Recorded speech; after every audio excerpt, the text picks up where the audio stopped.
Hey guys, Bartell's Bookshelf here with a review, a standalone review. Don't normally do these very often, but I enjoyed this book so much that I just wanted to talk about it.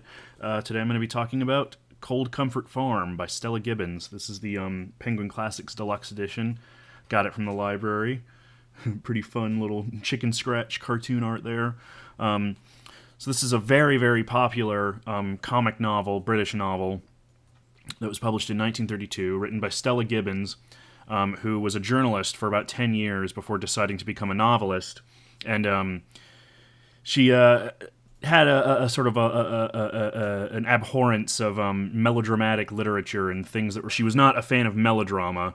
Being a journalist, she obviously had a very keen sense of writing in a very clear way, not necessarily resorting overly much to metaphor and things like that. And this book was her first published novel, and it was her parody of rural novels that were very popular at the time, sort of gothic rural novels. I believe the term is Loam and Love Child, that were very popular in the 20s and 30s by writers like Mary Webb, Sheila K. Smith, and other sort of naturalist writers like D.H. Lawrence and Thomas Hardy, authors who wrote a lot about sort of the countryside and farmland and stuff. And this features your sort of typical gothic farmland family in Sussex called the Starkadders.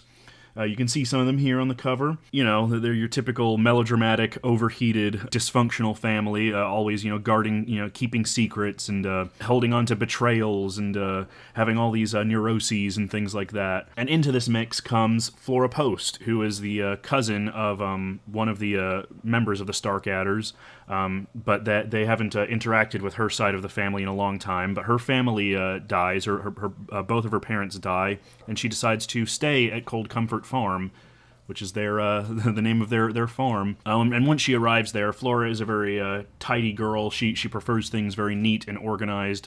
She can't abide rudeness or things being out of place. She's very much about being a gentlewoman and about being normal.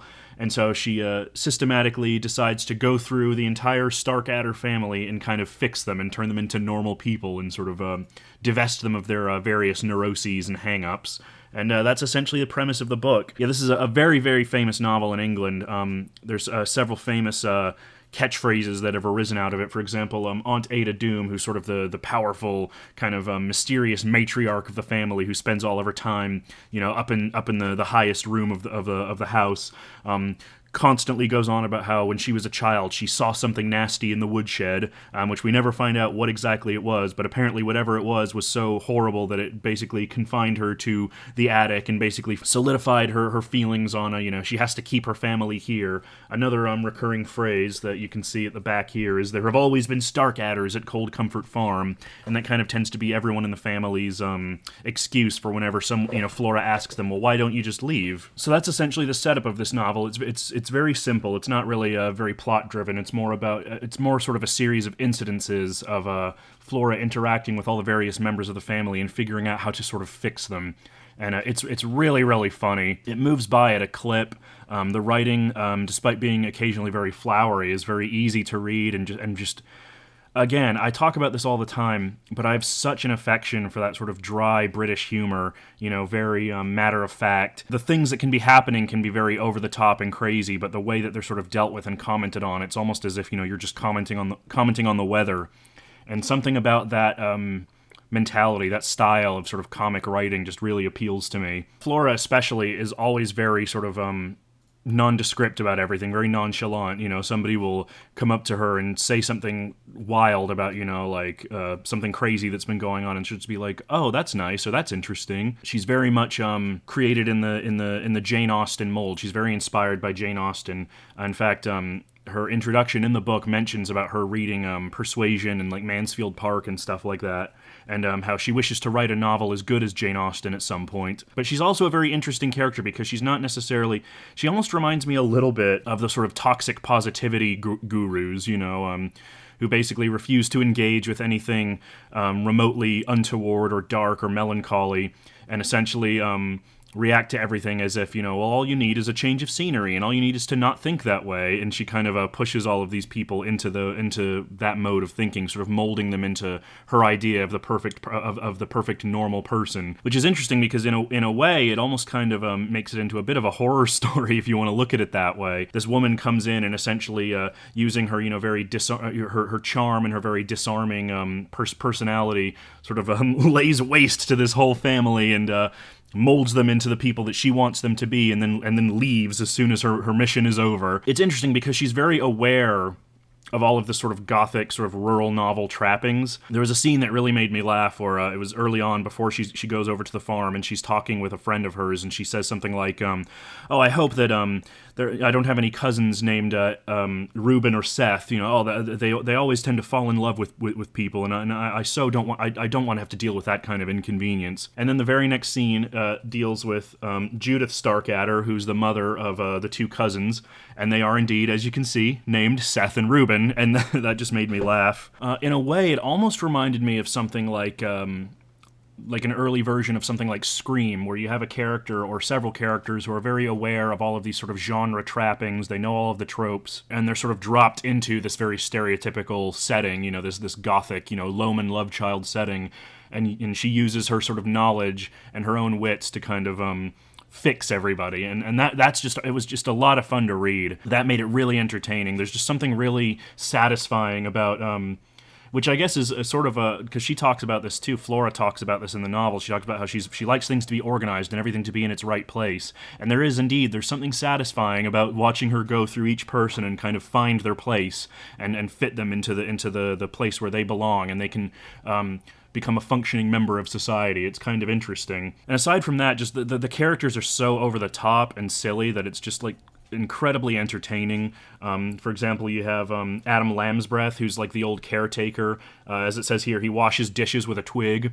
And when Flora suggests to him, like, "Oh, well, why don't you wash dishes with a nice brush? I can go to town and get one for you." And he says, I think this is also quoted in the back, yeah, "There's nothing like a thorn twig for clattering dishes." There's tons of like rural dialogue that's written in sort of a Sussex dialect, and everybody's got these very like mysterious or sort of pithy quotations. One of the other characters that I really enjoyed was Amos Starkadder, who's this sort of very small town priest, and he's very fire and brimstone. He talks about his cattle instead of his flock, and how he preaches all this stuff about hellfire and how you're already damned before you even come to church and all this stuff, and there is no salvation. One of his lines is he's talking about there will be no butter in hell, because he talks about on a hot day and you go in and you cool yourself off with some butter, but there will be no butter in hell, and things like that. You've got Seth, a prime specimen of manhood, who's your typical sort of roustabout, sort of rakish type, this young handsome guy who's going all around with all these different women. But it turns out in the course of the story that his real passion is films. He loves going to the talkies, as he calls them, going to the movies and just luxuriating over all of the actresses and stuff. He's almost like a teenage girl, obsessing over film stars. He's got like pictures of all these actresses and things. The characters just have so much personality, and they're so over the top and just fun to read about. And there's just even just little things too, like on the back here you can see they've got 4 cows and a bull. The bull is named Big Business, and the cows are named Feckless, Graceless, Aimless, and Pointless. So, there's just so many little things like that just make it such a pleasure to read. Well, another thing I found interesting about it was that despite the fact that, she's kind of bashing the rural novel in this, bashing, sort of the melodrama and the silliness, of everything, the language is really beautiful at times. She really clicks into that very overwrought sort of purple prose, and she pulls it off really, really well. And I think combined with her experience as a journalist, she packs the novel full of sort of little ancillary details about, the landscape and the people, and just full of little tiny things like that I think really come together to make it a very, in its own way, a very atmospheric sort of rural novel. And there's just so many other little things too. Like, it's not just the bashing of rural novels. She also has a lot to say about sort of symbolist or sort of modernist writers who are very much about like nature and sexuality and things like that. There's a character in here named Mr. Mybug, who's this sort of Hampstead Heath intellectual who's obsessed with D.H. Lawrence. He's always going on and on about how D.H. Lawrence is like the greatest writer who ever lived, and everything to him is about sex. There's a scene where he takes Flora for a walk, And during their entire walk, he's like pointing out everything, all the plants and things, and saying, "Oh, that looks phallic," or "Oh, look at the opening of that flower. It's quite sexual. Bodies of water are like big bosoms or big bellies of women that he wants to jump into. Like he's obsessed with sex." And there's even kind of a little bit of a feminist bent to it because Flora, of course, is a very strong-willed character. She doesn't back down to anybody in the book, no matter how sort of creepy or mysterious or threatening or whatever that they seem to be. Nothing is a challenge to her. She's very much of her own mind and believes in her own will. And Mr. Mybug, he's working on a biography of Branville Bronte, the Bronte brother, that most people don't know about. And he's writing a biography that claims that Branville actually wrote all of the Bronte sisters' novels, and he just kind of pretended to have this reputation as a drunk and all this stuff to sort of curb his sister's jealousy of his genius and that kind of thing. And Flora doesn't really take very kindly to that, especially being that she appreciates a lot of women writers like Jane Austen, who were sort of a proto-feminist in a lot of ways.